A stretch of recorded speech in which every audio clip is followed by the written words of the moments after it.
ワクテカライブ。おはようございます。今日もワンオペの D です。今回は推しの絵を描いてみようぜということで、普段ワクテカライブの番組にご出演いただいている方とゲストでおなじみの方々を描いてみました。こんな感じです。このくらいの程よいデフォルメでの似顔絵の描き方についてお話しします。そのものの描き方解説やメイキングではありませんが見てってください。まず、この動画の目次です。1、似顔絵を描く際のポイント。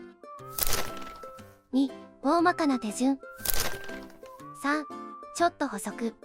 以上の順で進めていきます。最初に結論。描く際のポイントは3つです。1、描きたい人の表情と角度を確定させる。2、特徴となるパーツを認識する。3、顔全体のシルエットと各パーツの位置、バランスを認識する。まず1はどういうことかというと、描きたいその人が一番その人らしく見える表情と角度を考えます。今回描いた方々の顔の角度と表情が D の中でそれぞれ一番その方らしく見える表情と角度ということです。一部例外もあります。なるみさんは魔法感を出すことを優先してます。菅沼さんは配信イベントの印象が強いため焦り顔になってます。皆さんにとって推しが一番推しらしく見える表情と角度は D と全く違う可能性も全然あります。真正面だったりちょっと斜めだったり、どの角度から見た時が一番似合うか考えてください。表情も笑顔のバラい、控えめな笑顔、明るい笑顔、豪快な笑顔などなど、どの表情が一番似合うか考えましょう。推しの名前を聞いた時に自分の頭に浮かぶその人の顔が大体答えだったりします。1ができたら2に移ります。1につながってるのですが、その人の特徴はどのパーツなのか考えましょう。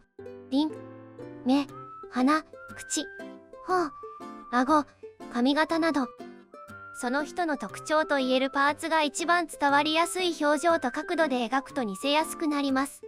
目ならつり目や垂れ目、瞳の距離と大きさ、輪郭はどういう表情の時、どんな角度で見ると一番らしく見えるのか考えましょう。推しが推しに見える理由はどこのパーツなのか、それを見つけ出してください。3はデフォルメの加減を考える上で重要になります。眉、右目、左目、鼻、口がそれぞれ顔の中でどれくらいの比率でどこにあるか考えましょう。思ったより口が小さかった、思ったより目が大きかった、などなど、パーツの大きさや距離感はイメージと違ってたりします。番組アーカイブをよく見てみましょう。以上を踏まえて大まかな手順の説明に移ります。1、先ほどのポイント通り描く顔を確定させる。2、輪郭からざっくりラフを描く。3、福笑いがごとく描いて調整、描いて調整の繰り返し。4、完成。続いてちょっとした補足です。輪郭について最もこだわって見つけなければならないのは輪郭です。輪郭がずれていると全く似ません。逆に輪郭がしっかり取れてるとそれだけで誰なのか伝わりやすくなります。その人らしさが一番出る輪郭を見つけましょう。目について、目は大きく分けると線の印象になる人と丸の印象になる人がいます。線の印象は細めの人や笑顔が印象的な人が当てはまりやすいです。丸の印象は目力が強い人など目が強い人が当てはまります。描きやすさでいうと線の印象の人の方が描きやすいです。せっかくなので目が線の印象の人と丸の印象の人を一人ずつ具体例を示しつつ解説してみます。線の印象代表は雪村さんです。雪村さんは輪郭がストレート気味の卵型で、目は少しつり目、笑った時の口の形が特徴の一つですね。動物で例えるとキツネカテゴリーに入ります。可愛いです。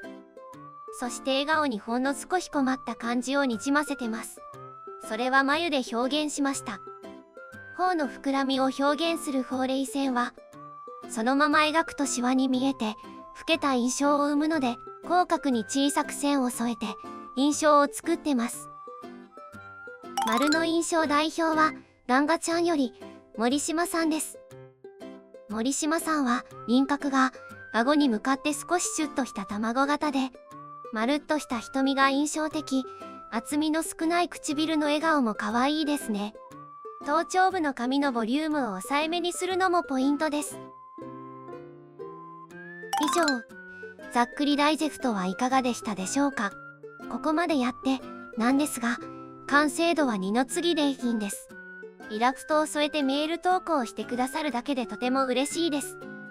演者さんも放送で紹介しようとリハで楽しそうにご覧になってます。絵は文字以上に気持ちが伝わる媒体です。ちょいとお絵描きしてみませんか。以上、D が似顔絵を描く時の考え方でした。細かい部分で気になる点がありましたらコメント欄にお願いします。それではワンポペ準備に行ってきます。